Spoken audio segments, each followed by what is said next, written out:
പത്തനംതിട്ട അടൂരിൽ ടൂറിസ്റ്റ് വാഹനമിടിച്ച് ഡിവൈഎസ്പിക്കും ഡ്രൈവർമാർക്കും ഗുരുതര പരിക്ക്. ട്രാവലറും ഡിവൈഎസ്പിയുടെ ഔദ്യോഗിക വാഹനവും കൂട്ടിയിടിച്ചാണ് അപകടത്തിൽ 19 പേർക്ക് പരിക്കേറ്റു. പാലായിൽ നിന്നും വിവാഹ ചടങ്ങിൽ പങ്കെടുക്കാൻ പോവുകയായിരുന്ന കന്യാസ്ത്രീകൾ സഞ്ചരിച്ച ട്രാവലർ അടൂർ ഭാഗത്തേക്ക് പോകുന്ന ഡിവൈഎസ്പിയുടെ വാഹനത്തിലേക്ക് ഇടിച്ചു കയറുകയായിരുന്നു. ട്രാവലർ മറ്റൊരു വാഹനത്തെ മറികടക്കുന്നതിനിടെയായിരുന്നു അപകടം. നല്ലൊരു ശബ്ദം, വലിയ ശബ്ദം കേട്ടിട്ടാണ് ഞങ്ങൾ ഓടി വരുമ്പോൾ കാണുന്നത് ഈ വണ്ടി ഇടിച്ച് വിടുന്നത്. പക്ഷേ വണ്ടി ഇടിച്ച് ഇങ്ങനെ കയറി വരുന്നതാണ് കാണുന്നത്. ഈ പോലീസ് ജീപ്പായിട്ട് വരുന്നതിന് മുമ്പ് നമ്മൾ ശ്രദ്ധിച്ചായിരുന്നു.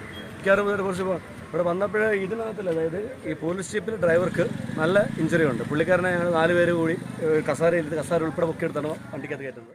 ട്രാവലറിന്റെ ഭാഗത്തുണ്ടായ പിഴവാണ് അപകടത്തിന് കാരണമെന്നാണ് ദൃക്സാക്ഷികൾ പറയുന്നത്. ഡിവൈഎസ്പി MM ജോസിന്റെയും ഡ്രൈവർ നൌഷാദിന്റെയും പരിക്ക് ഗുരുതരമാണ്. പരിക്കേറ്റവരെ അടൂരിലെ സ്വകാര്യ ആശുപത്രിയിലും ജനറൽ ആശുപത്രിയിലും പ്രവേശിപ്പിച്ചു. Kerala vision news, Pathanamthitta.